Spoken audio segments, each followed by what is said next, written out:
Akadosh Boker Or, Masechet Batra Daf Yomi, Daf Kuf Samechet Amud Aleph 168.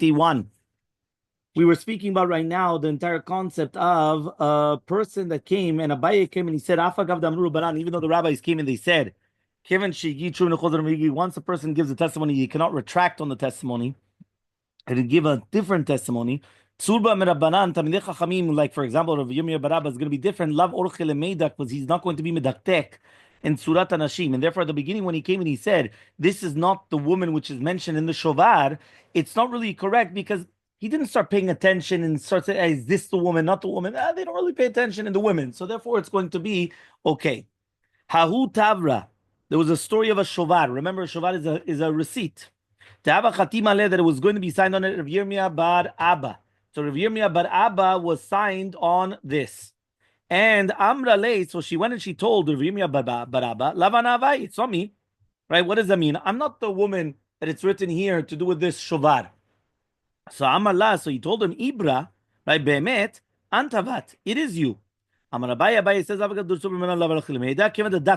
even though usually the rabbis are not midaktek in the tzura of the women, but if he was midaktek and he said, no, you're that woman, that's it. There's nothing to talk about because once he is midaktek, that's it.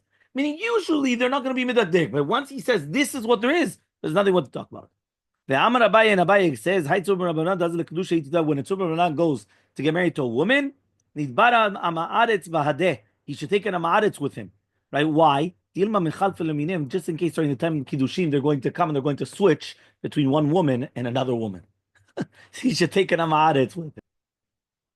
Two dots. Remember that the husband is going to give the reward of the sofer, meaning they have to write the get, but who pays for the sofer for the get? So my time, what's the reasoning? Why is it going to be the husband? The Amar Krabba, the pasuk says v'katav v'natan. He's going to write it and he's going to give it. So the fact that it's written v'katav v'natan, it's a mashman, the one that's giving the get, he's the one that has to write the get, so therefore he has to pay the sofer. Why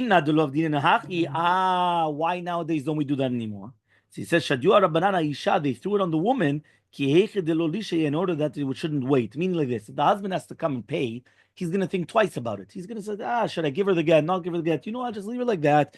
I don't need it. No. So therefore what? You have to actually come and you have to make sure that she's going to give the get. So one of the ways to make sure that he's going to give the get, she pays for the get. So once she's paying for it, he doesn't lose anything to give it. Okay? Which one? Out of the gate, out of the value of the gate. No, she gives the value of the get. She's paying the get. What do you mean the value of the get? She has to pay the sofer to write the get. The sofer costs money. It costs 100 and the get is 1,000. She's going There's no such thing as a get that's 1,000. I don't understand you. A get is a get. A get has nothing to do with a ketubah.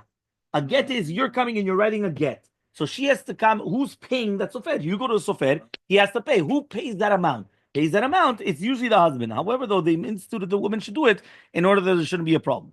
Next two dots. We're going to write a shtar for the loveh, even though the malve is not with him. So he says, pshita, obviously, right? Why not? If right now you've got a borrower and he's telling you, I borrowed money from X, right? So what do I care now that the Mr. X is not here? So he says, no, lo tzricha, what are we dealing with? Be'iska. We're talking about an esek that somebody's getting money from his friend, or he's going to be mitasek, right, on somebody else. So because of that, in such a case, even though from this esek he's going to be gaining money, still the Mishnah is telling you that the loveh is going to pay back, right? And he's going to be paying the sofer because that is the ne'eneh hayikar, is the loveh. That means he's the one that's benefiting. So since he's the one that's benefiting from the document, so therefore he has to pay for it. Which means like this, usually even a get, who's the one benefiting? It's a woman, right? But now she's able to get married to everybody else. But the fact that it was written v'katav v'natan, he has to give it because he's the one that's paying for it, writing it and giving it. Here, usually the general rule is the one that benefits most from the document. He's the one that has to pay for the document. Okay. Next, we're going to write a document for the seller, even though the purchaser is not there. So it says, why not? At the end of the day, and who's the one that pays for it? The lokeach, the purchaser. It says, who's the one that's benefiting? The purchaser. If I just bought a house and I now need a proof that the house is mine, so that deed, that document, I'm the one that's benefiting. So obviously I have to pay for it. Says the Gemara, what are we talking about? He says he's selling a sadeh that only takes out very, very few fruits, right? Or it's very far away from the house. So in such a case, the mocher is actually, he's happy to sell it. So therefore, we would have thought to say, who's the one that's benefiting? The seller more than anybody else. But imagine I had a property that I couldn't get rid of. Finally, I got rid of it. I'm like, Baruch shepetarani. So I should be the one that's paying for it. No, it's the purchaser that's going to pay for it. Next two dots. En kotvin shtarei usin. We're never going to write the shtarei usin or things like that unless the chatan and the kala are going to be there. But who pays for it? The chatan. Says Gemara Pshita, obviously he has to pay for it. Says no. He says, right? It's good, meaning even though it's a rabbi. Now, if it's a rabbi, who's it good to get married? Not the chatan, the father-in-law, because the father-in-law is the one that he's the one benefiting that he gave his chatan. He gave his daughter to a Tamid Chacham. Still, the chatan is the one that has to come and pay for the document. Okay, next two dots. En kotvin shtar arisud v'kablanut. We're not going to write any documents of arisud v'kablanut. And the mekabel, the one that's receiving it, is going to pay for it. Says the Gemara Pshita, obviously. So answers the Gemara, lotzicha. What are we dealing with? Right? Bebura. We're talking about a sadeh bura. What does that mean? We're going to say that the sadeh, you're leaving it like that from the beginning of the kablanut.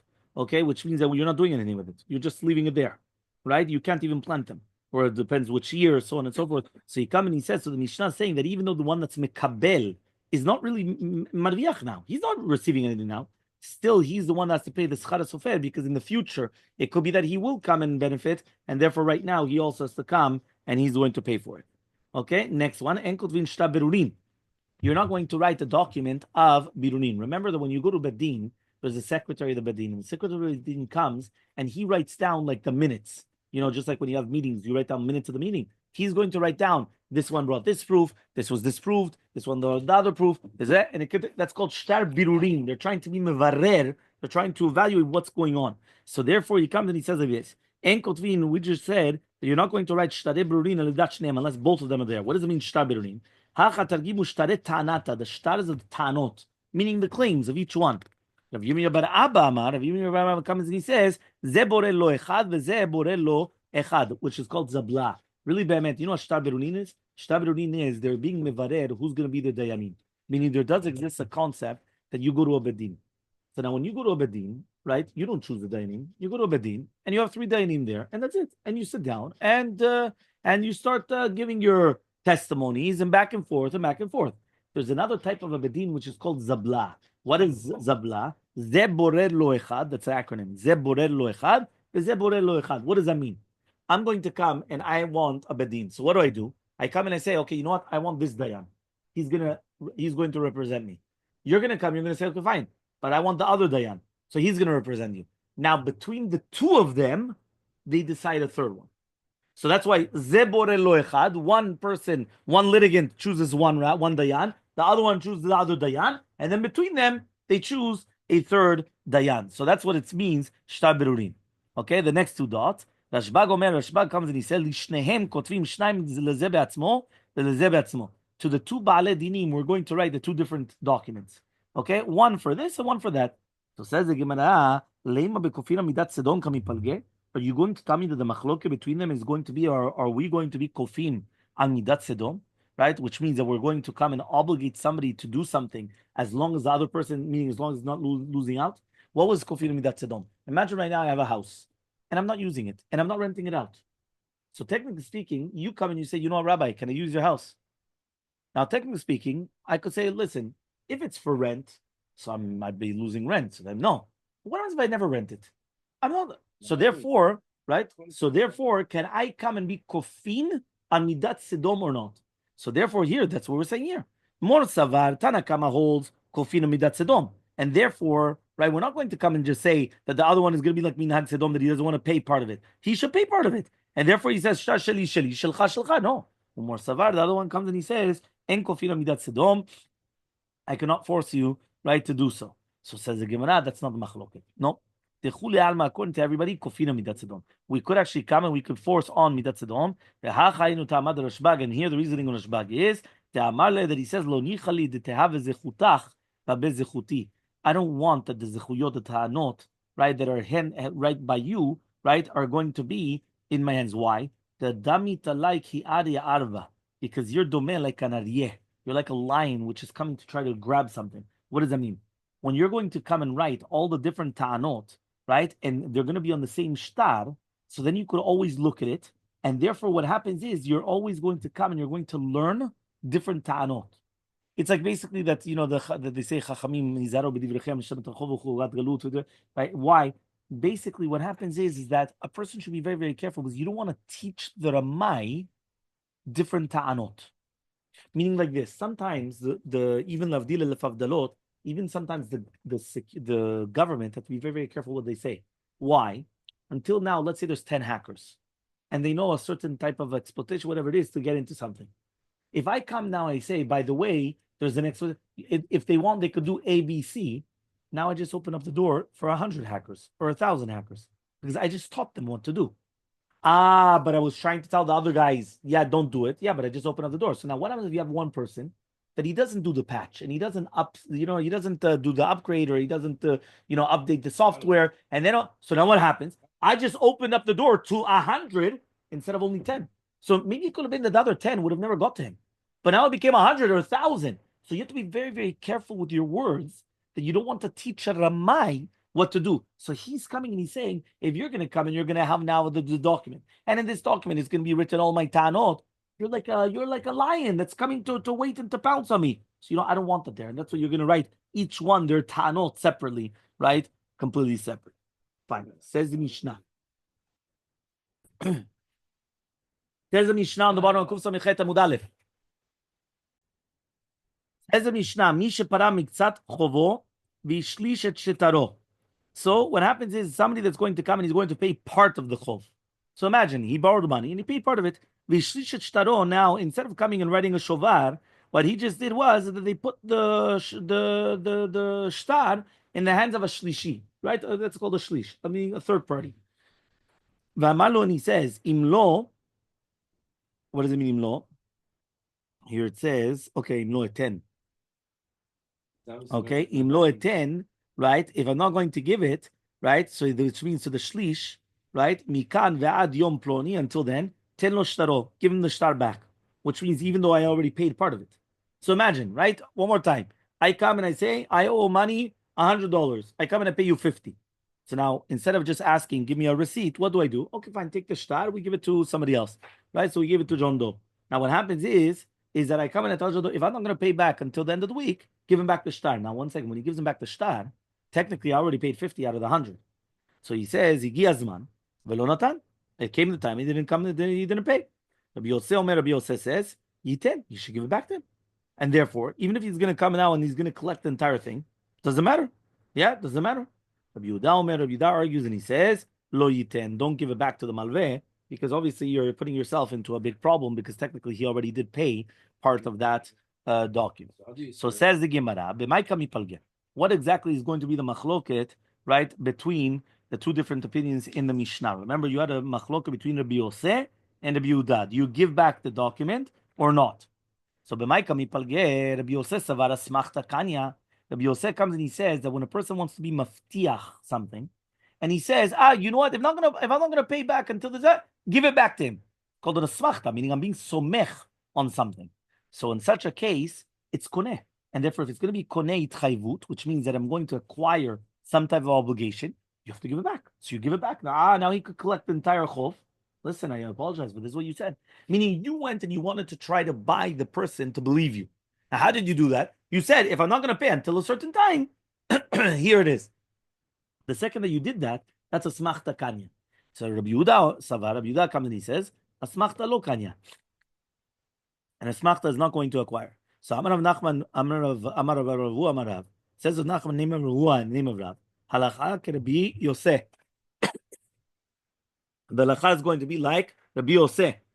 So Kiatu lekame de Rav Yami, when they came in front of Rabbi Yami, Amar Lehu, he comes and he says, V'chimeachar she'Rav Yochanan melamdenu pam lishona u'shniya shalacha Rabbi Yosef. From the fact that now Rabbi Yochanan is going to come and he's going to teach us, right, the first time and the second time, right, the halacha is going to be like Rabbi Yosef. Ani ma'aseh. What am I going to do then? Right? Ve'en halacha Rabbi Yosef. But the halacha is not going to be like Rabbi Yosef, but rather the what? The halacha is the smachta is not koneh. Which means since the smachta is not koneh, we do not give him back the document. Why don't we give him back the document? Because if not, then he's going to come and he's going to to collect, and we don't want that. Okay, fine. Next Mishnah. Mishnah on the bottom of Kuf Samechet Chet Amud Aleph on the bottom. Mishen imchak shtar chovo. Imagine right now if a person has a shtar chov and it was erased. So again, how was it erased?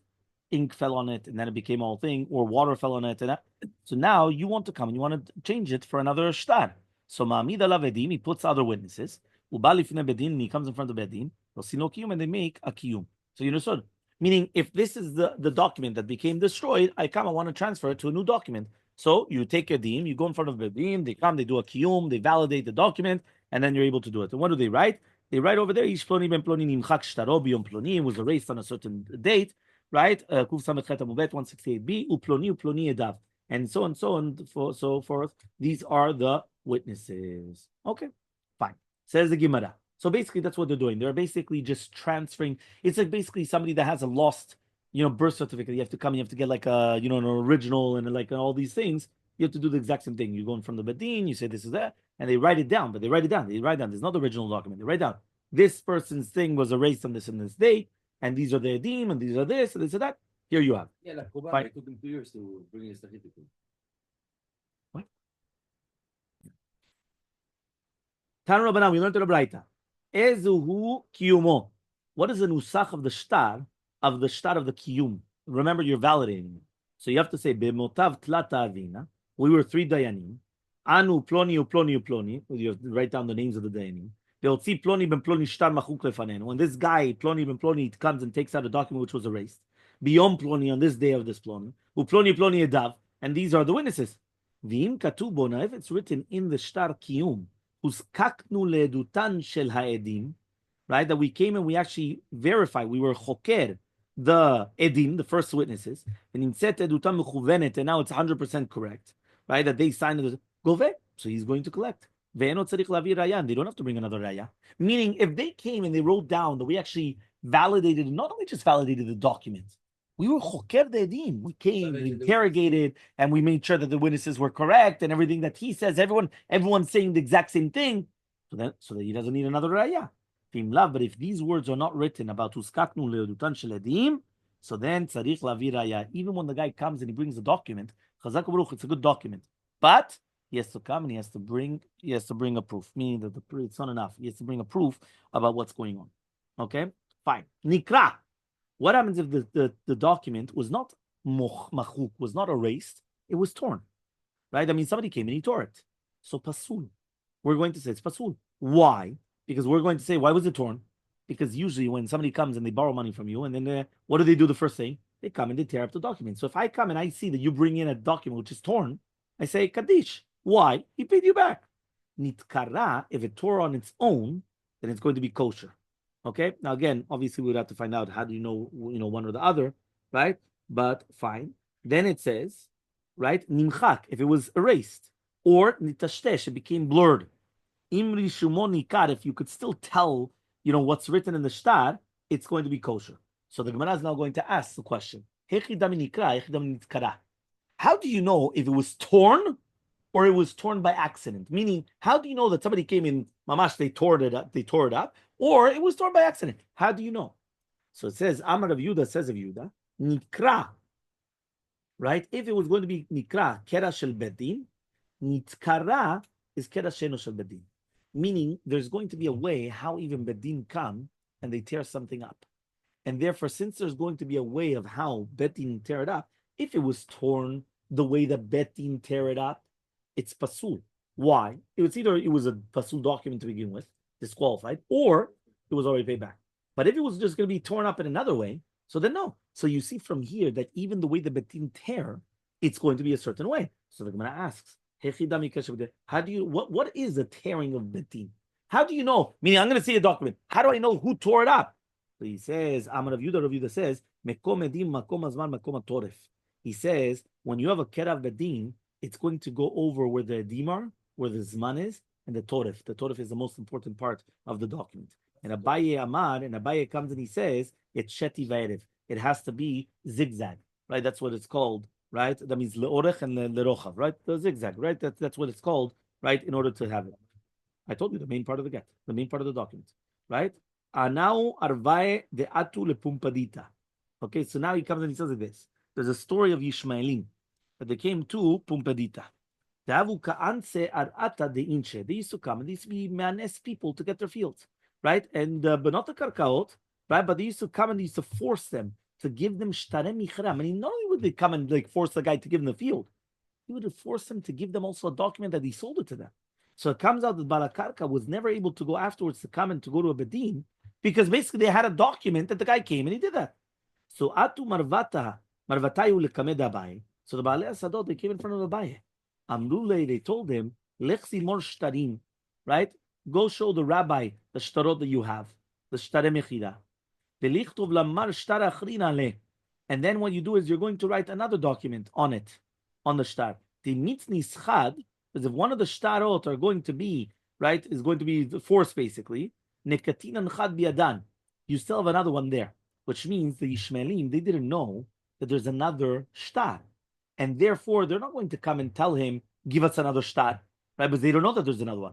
So if afterwards, all of a sudden, we have the power, what we do is we take it out and we collect it from them. Because basically, there's going to be two shtarot. So he comes and he tells them, they don't know that you have two shtarot. It's like basically having two deeds for a property. Nowadays, they have insurance for that, right? But the concept is that if you're going to have these, they don't know they have two. So they're going to force you to take one. The other one you purposely keep behind. And by keeping it behind, right? What happens is that all of a sudden, whenever we're going to have more power over them, what's going to happen is we're going to come to the Bedin now. Say, here it is. Here's the second one. Now they didn't know they had a second one, so all of a sudden you come and you show up with the second one. So Amar Lehu, so they went and they told Abaye, "My vilichu." He says, one second, but how do we do that? He says, "The Amar Rav Safra already said, En kotvin shne shtarot al sadeh achat." You never could write two documents on one sadeh. Dilma tarif v'ader tarif, because if not, they're just going to come and collect it again and again. Yeah. Well, what's going to happen? You're just going to collect it again and again. So there's no such thing as writing two documents. And that's why, by the way, in a ketubah, many times they do what's called a hetek ketubah. And the hetek ketubah, right, is basically it's like a copy of the original ketubah. So if the regular ketubah gets lost, they have a copy, and then they're able to compare and they're able to see what's going from one to another. Now, if you don't write down that it's a hetek, it's a problem, because that means you have two shtarot, two documents on the same loan, or two documents on the same ketubah, basically. And you can't do that. So that's why they have to make sure that they write down hetek ketubah. So some people write down just on the top, hetek ketubah. Some people say, no, but what you can do is just cut off the top and then you have a problem. So therefore, what we do is we have hetek written throughout the ketubah in a background, right? In a background. What? Hetek, a copy. So it's like in the background, right? It makes it. Now, by doing that, we purposely do that in order to make sure that you don't have two documents on the same. But we do keep a copy in order to make sure that just in case it gets lost or stolen or whatever it is. So therefore, we're going to copy it from there, what exactly was written. So says the Gemara, Hakatar delay. He says, Baalei Sadot, we're coming and putting a lot of pressure on to Abaye. Now, Amar le Safre, so Abaye came and he told the Sofer, Zil Ktovle, go write a shtar, just like they want, but write it ala machak, right? And edav ala niyar, right? Abaye, remember, he's a big rabbi, so he knows what to do. So what does he do? He comes and he says, they're driving me crazy, but it's a problem. I told them how to get out of the problem. They didn't want, because you don't write two documents. So what happens? He comes and he says, okay, fine, write them a document. You know what you write? You write the document on an erased paper, right? We already learned this, ala machak. And where do you write the edim? On the niyar. That's a problem. Because if the edim are on the niyar and the machak is there, I could erase it again and write whatever I want. And the edim were never erased, but the edim is on the good parchment of the paper. So now I have a problem. So it's going to be pasul. So that's what you're going to do. So therefore, right, that's what he wanted to do, right? So says the Gemara, yeah, one second, but maybe you could still tell the writing. And if you could still tell the writing, it's going to become a problem. Even it's going to be kosher. Elmaleh told him, I'm not talking about a regular shtar. Aleph bet be'alma kamina. I'm only telling them to write otiyot shonot of the aleph bet, and therefore, right, and that's what he's saying. Anira kamarti lo lachin yar machuk, and therefore they're going to come, they're going to write dvarim betelim al niyar, and then they're going to come and they're going to erase it. So for the Baal Shtar can never make a kosher. Meaning like this, right? I have here a paper, So when I'm going to have here a paper, what I'm going to do is I'm going to write different letters that have nothing to do with each other. So even if I'm going to come like this, and I'm going to say 1 second, I could see what's written behind, underneath the eraser. What's written? It's written this. It doesn't make sense.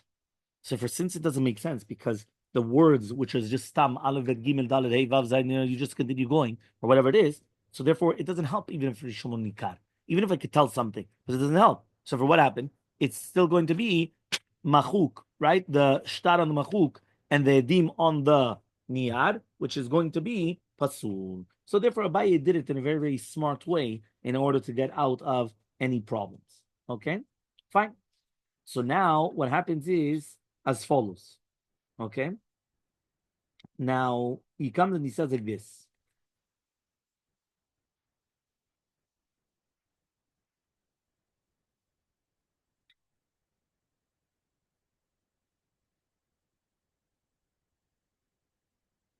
We learned in a Braita. Imagine a person comes to Bedin and he says, I lost my shtar chov.